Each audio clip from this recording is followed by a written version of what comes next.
6월 지방선거 이제 36일 남았습니다. 여야 대진표 속속 채워지고 있는데요. 신장개업에서도 주요 지역 후보자들 만나고 있습니다. 오늘은 충북으로 가보겠습니다. 김영환 국민의힘 충북도지사 후보 나와 계시죠? 네네, 안녕하십니까. 네, 안녕하세요. 지난 21일 본선 후보로 확정되셨는데요. 자, 오늘은 지금 충북에서 어떤 일정 보내셨나요? 오늘 저는 이제 시골에 그 귀향한 아들과 며느리가 있는 그 저희 고향의 농촌 지역 산막에서 잠을 자고 네. 또 농사 일을 하는 그런 농민들을 만나고 그리고 오송에 있는 바이오 단지가 있습니다. 생명공학 단지. 네, 오송에 있죠. 예, 거기 연구단체에 가서 말씀 현황을 듣고 얘기를 들었고요. 그리고 육거리 시장을 다녀왔습니다. 네, 청주시내 한복판에 있는 네. 전통시장이요. 네. 자, 김 후보님 충북 출신이지만 지역구는 국회의원 지역구는 경기 안산 사선 하셨고 네네. 그리고 네. 지난 지방선거 2018년이죠. 이때도 경기지사에 네네. 국민의당으로 출마를 하셨었잖아요. 근데 네네. 그리고 이번에도 애초 경기지사 출마 선언하셨다가 충북지사로 방향 틀었는데 네네. 네네. 자, 충북지사 출마를 경기도에서 충북으로 방향을 선회해서 출마를 결심하게 된 계기 설명을 좀 해주시죠. 네네.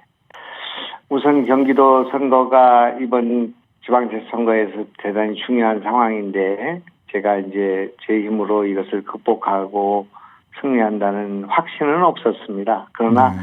저는 경기도에 선거를 했기 때문에 여기서 끝내야 되겠다는 그런 생각을 갖고 있고 지금도 그런 생각을 갖고 있습니다.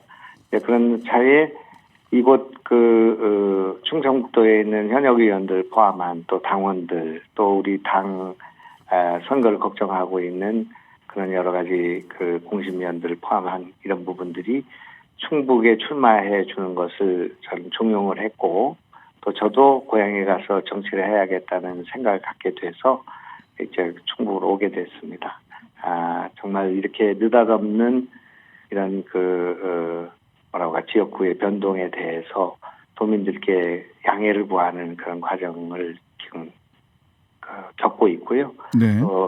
선거 과정에서도 이 문제에 관해서는 상당히 사과드리고 또 그럴 만한 이유를 설득하는 그런 과정이 필요하지 않나 이렇게 생각하고 있습니다. 네네. 자, 사실 이 고등학교까지는 충북에서 나오셨지만 그 이후에 놓고 보자면 사실 출향인이다. 공천 과정이나 당내 경선에서도 그런저런 논란들이 많았던 것으로 언론에 보도된 걸 저도 봤습니다. 그럼에도 불구하고 박경국, 오재세 두 후보를 누르고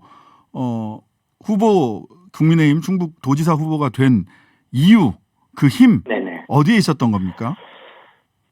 정말 저도 놀랍기도 하고 좀 감사한 생각입니다만은 그동안 이제 충청북도는 국회의원 선거에서는 대체로 16년 동안을 패했습니다.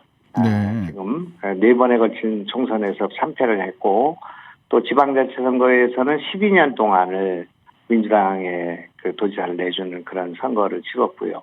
그런 과정에서 이번에 이제 대통령 선거에서 가까스로 5.5% 정도를 승리했습니다. 이번 충청북도 선거가. 네. 그런 상황에서 도민들 또 우리 그동안의 야당을 했던 국민의힘 지지자들은 뭔가 새로운 인물이 필요하다는 거, 또 노영민이라고 하는 걸출한 그런 정치인 또 경력을 갖고 있는 사람과 맞설 수 있는 그런 대안이 있어야 된다는 절실한 또 절박한 생각 때문에 저를 선택한 거 아닌가 이렇게 생각합니다. 네. 언론에서는 윤심이 작동했다 이렇게 분석하기도 하는데. 네. 윤심이 작동할 수 있는 그런 틈이 없었습니다. 우선 물론 제가 경력을 윤석열 대통령의 특별 고문이라는 경력을 쓰긴 했습니다만 네.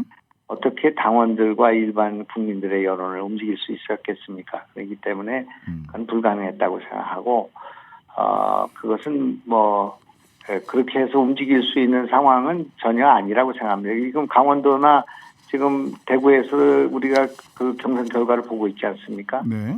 그것이 무슨 한두 사람도 대통령 당선자가 그것을 결심하고 또 그 진영들이 힘을 몰아서 될 수 있는 그런 사안이 아니고 그런 경선 룰이 아니었습니다.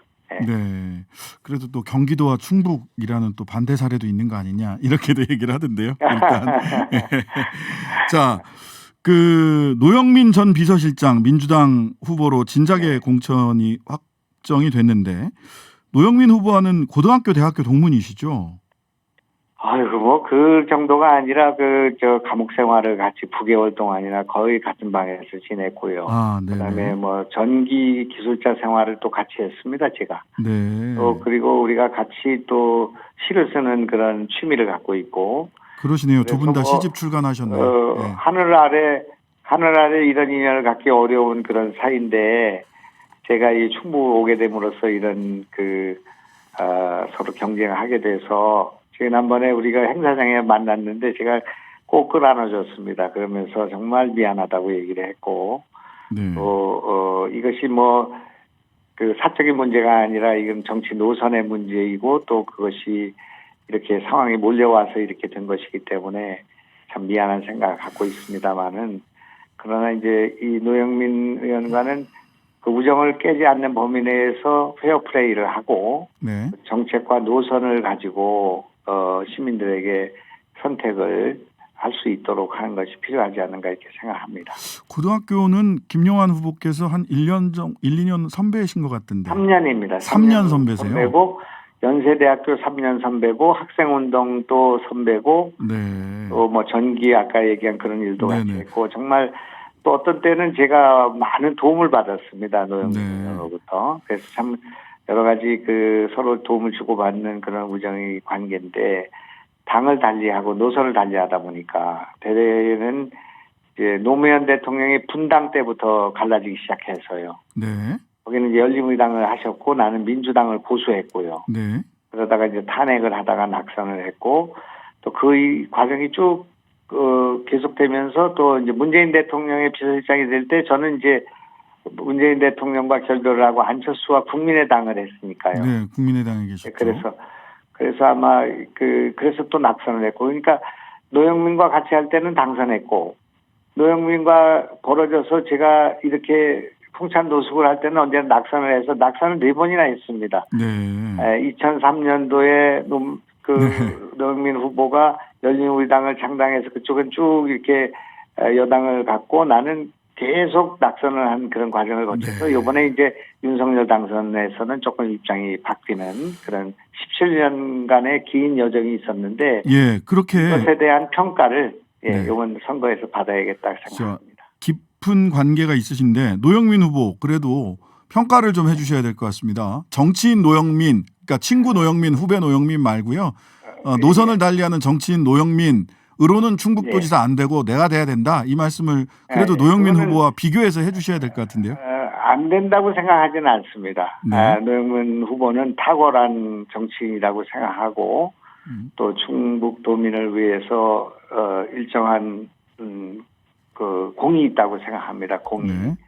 그래서 나는 그분을 존중하고, 그러나 이제 다만 시대가 지금 변해서 노영민 후보는 이제 문재인의 비서실장 아니겠습니까? 네.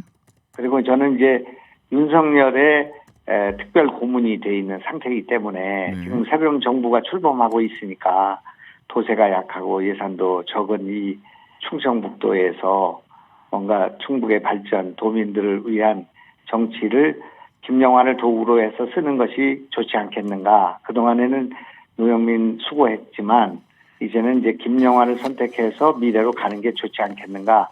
그렇게 설득을 해볼 생각입니다.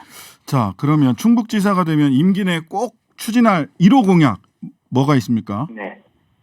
뭐 여러 가지가 있겠습니다만은 우리 이제 충북, 특히 청주가 교육의 도시로 알려져 있었습니다. 그동안. 네. 이제 그런데 아주 교육이 지금 환경이 나빠졌습니다. 이 충북 그게 뭐 대학 진학률은 물론이고 지금 성취도나 또 평가가 아주 지금 최하위로 내려가 있는 상태이기 때문에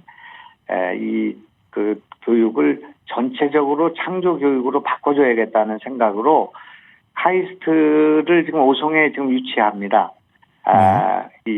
바이오 메디컬 캠퍼스가 들어오고 거기에는 또 임상 연구 병원이 또 들어오게 돼 있고요.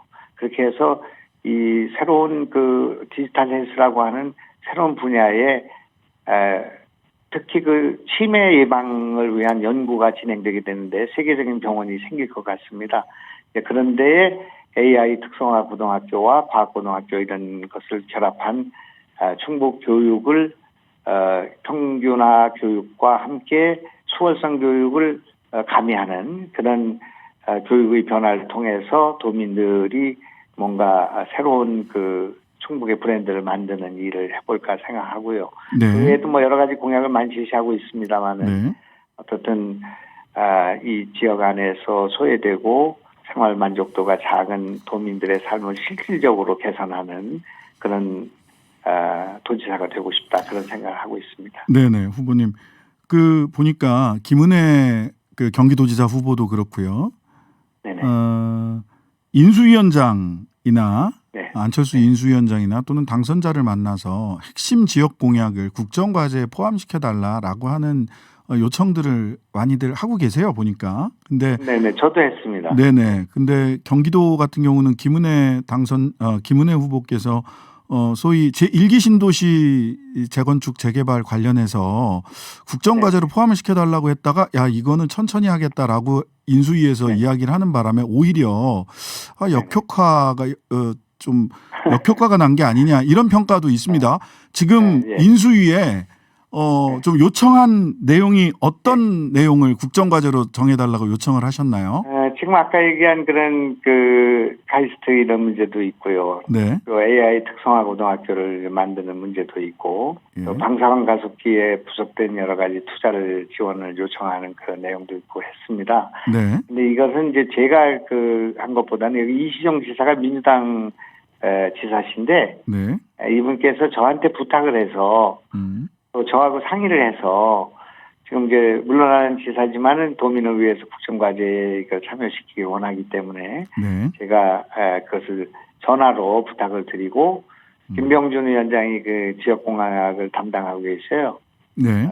지역 균형 발전과 관련해서 그렇죠. 그래서 이제 김병준 위원장 또 안철수 대표 이런 분들한테 부탁을 드렸습니다. 네. 저는 아직 그 결과를 아직 그 파악을 못 하고 있습니다만은 네. 어쨌든 뭐 김은혜 의원이든 저든 다 그런 노력을 하고 그러나 국정을 크게 보는 인수위 입장에서는 네. 할 수 있는 것과 할 수 없는 것이 있기 때문에 네. 그것을 뭐 다 관철하거나 그것을 뭐 그 우선순위가 있는 문제이기 때문에 있을 수 있는 일이라고 생각하고 저도 각오를 하고 있습니다. 다 10개를 올렸습니다마는 그게 얼마나 될는지 좀 지켜보겠습니다. 10개 과제를 어떻게 그 안철수 위원장에게 전달을 하셨나요? 안철수 위원장에게 말씀을 드렸더니 그것은 이제 균형 발전에 관한 아. 지역 공약이기 때문에 김병준 위원장이 담당하고 계시다고 해서 네네. 그분에게 전화를 걸어서 이런 말씀을 드렸는데 아. 이미 이 도지사가 다 가서 접수를 해놓은 것인데 네. 지금 그 여야를 떠나서 네. 지역을 위해서 이거 해야 되기 때문에 서로 협조해서 지금 이 일을 추진했는데 성과가 어떤지는 아직 그 보고를 받지 못했습니다. 네. 어떤 결과가 올지 좀 기다려보고 우리 충북 유권자들도 그 결과를 기다리실 것 같습니다. 자, 현안 관련해서 한두 가지만 여쭙겠습니다. 한덕수 국무총리 후보자 청문회 오늘까지 어제 오늘 파행이었고요. 5월 2일, 5월 3일로 일정이 재조정되었습니다. 자료 제출 건으로 사실 굉장히 강하게 맞부딪혔는데요. 만약 5월 2일, 3일까지도 자료가 좀 만족스럽게 나오지 않으면 여전히 장담하기 어려운 것 같습니다. 현 상황, 이 어떻게 보고 계십니까? 지금 한덕수 그 건은 지금 제가 잘 모르겠습니다. 지금 구체적인 내용이 뭔지 지금 막 선거에 돌입하고 있으니까 지금 신문도 제대로 못 읽고 있는 상황이어서 네. 내용은 잘 모르고 있고요. 네. 어제 이제 검수완박인가요? 예. 검수완박 이 문제에 관해서는 제가 좀 발언을 했습니다만은. 네네. 그러면은 그 한덕수 총리 건은 빼고 넘어가고요. 그 수사권 기소권 분리 관련돼서 강대강 대치 이어지고 있는데요. 지금 네네. 국민의힘이 중재안을 의총에서 통과시켰다가 이렇게 뒤집혔다. 네네. 뭐 국민이 원하지 않으면 당론보다 국민의 뜻대로 뒤집어야 된다. 이제 이런 이야기를 이준석 대표나 권성동 원내대표가 하신 것 같아요. 지금 네네. 이 강대강 대치 어떻게 해법을 찾아야 될까요?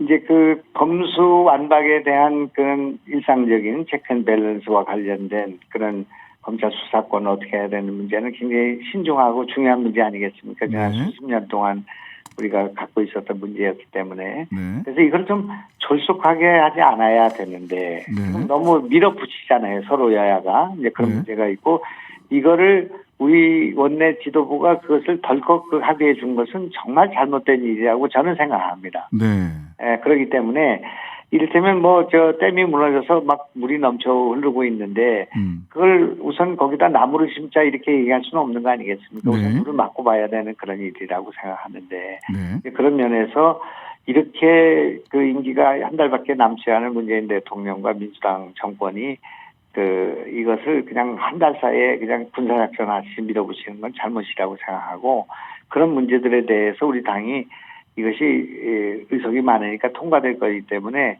우리는 이걸 어떻게든지 타협해야 되겠다는 조급함 같은 것들이 합의에 이르게 된 것인데 이 문제는 조국 사태 이후에 윤석열 대통령 당선과 관련된 굉장히 오래된 그리고 첨예한 논리 아니겠습니까? 네. 그렇기 때문에 이 문제는 시간을 갖고 해결해야 된다고 생각하고 만약에 민주당이 이것을 밀어붙여서 통과시키는 검수안박을 완성하는 경우가 생긴다면 그거는 지방자치선거에 아마 민주당이 큰 부담을 안을 거기 때문에 저는 그렇게 하지 못할 거라고 보고 일단 새 정부가 출범하고 난 뒤에 시간을 갖고 각계의 의견을 들어서 이 문제를 정리하는 게 옳다 그렇게 생각합니다. 근데 대통령 당선자께서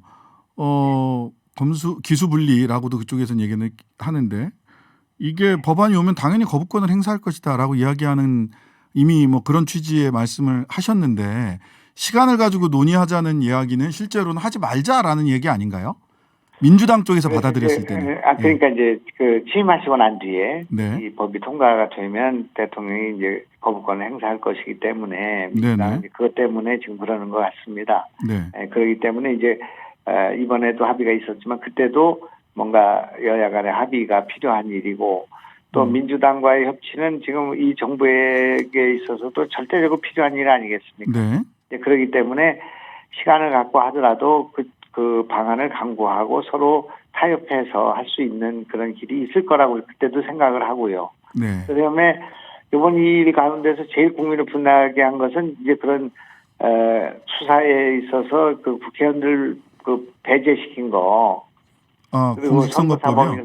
근데 그거는 이제 받아들이겠다고 민주당에서 오늘 발표를 했어요. 정의당에서 얘기를 하고 민주당에서 그건 받겠다 이렇게. 그건 그래서. 또 워낙 국민들의 지금 여론이 나쁘니까요. 예. 그래서 그거는 뭐 받아서 2개를 3개로 늘리겠다 이렇게 하긴 했더라고요. 예. 아 그렇습니까? 네네. 제가 지금 선거 중이시라 공부를 좀 해야 되는데 지금 저희도 이제 TV 토론이 있습니다. 지금 내일 모레. 아 네네. 그래서 저는 또 공부가 좀 덜 돼 있기 때문에. 네. 그래서 뭐 그러다 보니까 경황이 없어서 그렇게 됐는데. 아이고 알겠습니다. 오늘 말씀은 여기까지 듣겠습니다. 네네 고맙습니다. 지금까지 김영환 국민의힘 충북도지사 후보였습니다. 감사합니다. 네 고맙습니다. 네네.